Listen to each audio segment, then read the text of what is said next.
Right in front of me is Seattle, downtown, and I am on 10th deck, so you can imagine how huge the ship is. Actually, I think the full capacity is like 2,600 people. You can see them down there, some of them getting into the terminal. And I think there is about 1,000 people personnel supporting all those people who are sailing. So it could easily be over 3,500 people on board. And as we are leaving Seattle to everyone's delight, you can see the downtown. On the left, there is a iconic Space Needle, which is about 50 years old. And if you get there, you get beautiful views of Seattle and the mountains and forests and ocean around 360-degree view. It's just beautiful.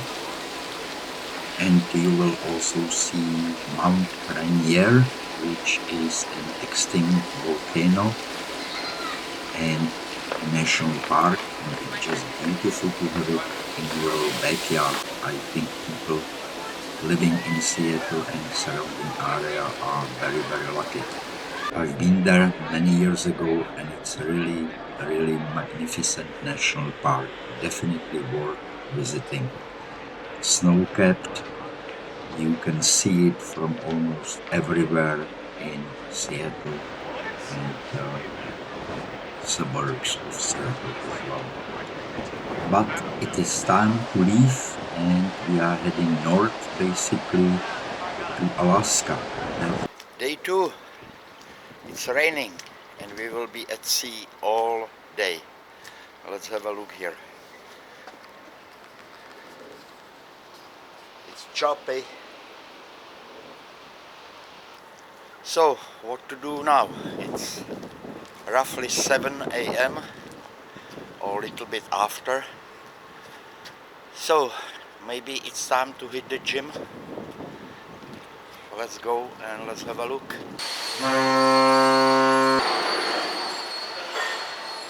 It's still raining out there, so let's take a walk around the ship. But first, let's take the elevator to walk up 10 levels or 10 decks, as they call it. Is a little bit too much for right now. I think I would like to get some food.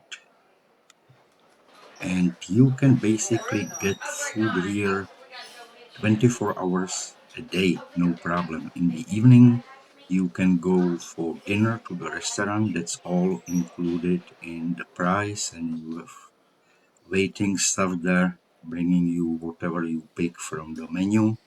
So it's pretty good. And in between, you just go and pick whatever food you want.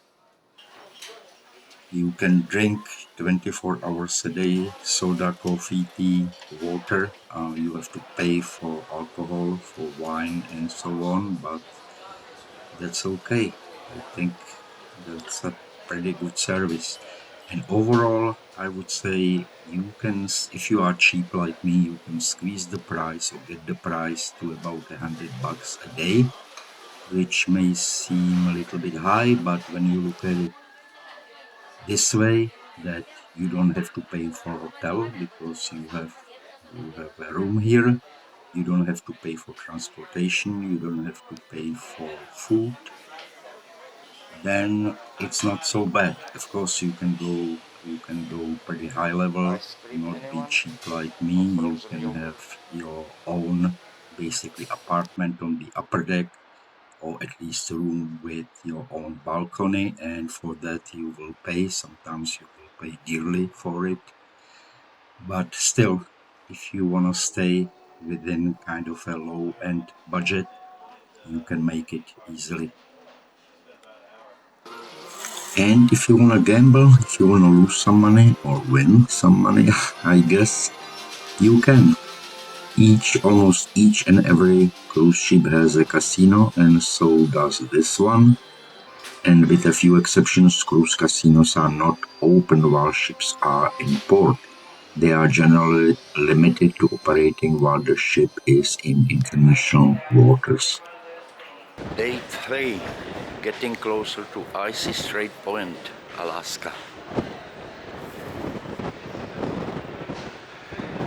And we are sailing between two islands, one here on the right, which also points to the continent.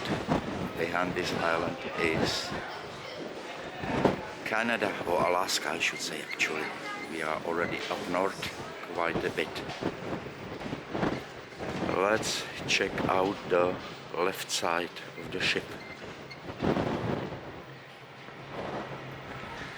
So I will just go straight ahead, turn right, and we will see another set of islands. Thank you. No one in the... oh, actually someone in jacuzzi. I just wanted to say no one in the pool. Oh yeah, she's like the lady's the dominator. Yeah, pretty much. Dominator. And we are pretty close to the islands here. Look, here is a pair of eagles waiting for the passengers, I guess. A welcome committee of sorts. And now I will read you a quote. One of the most unique cruise port destinations is Icy Strait Point, Alaska. Unlike other locations, this is an authentic experience of the culture, wilderness, and adventure that makes this state popular with travelers. It is recognized as one of the most natural ports in the state, surrounded by epic scenery where visitors can step into the Alaskan wilderness. That's what they say about it. While the part about the wilderness may be true, as is almost everywhere in Alaska, I kind of disagree with this statement. I actually very disagree with this statement. This was developed by the cruise line and the local tribe. And while I understand that the locals want to make a living, good for them, I see it as a Disneyfication of the area, big time. Just walk with me and have a look. It's just a Disneyland all over again. Not that I have anything against Disney, but this here is just terrible, in my opinion. Let's take a walk there and you will see what I mean. And here it looks like some gondola or cable car or whatever that will take you up to have some nature views. Okay, so they call it a transporter, and a lot of people are lining up to go there for $50 a person. So here we have the nature park behind us, and no, I did not take the transporter, thank you very much. But actually, if you take a short walk behind this place, you can see nature right here, pretty nice, and you don't have to pay $50. And now let's get to the culture experience part as they advertise it. And here we go. Not much to see here really. To me, it kind of looks all pretty fake. You can buy some food here if you wish. Have a look at the dolphin statue and mostly have a look at the fellow cruise passengers that came with you. Pretty fake so-called experience. Simply disappointing.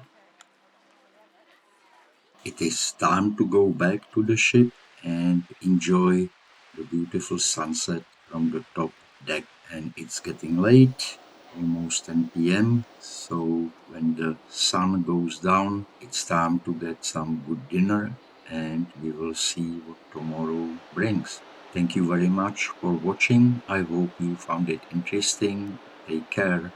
Goodbye.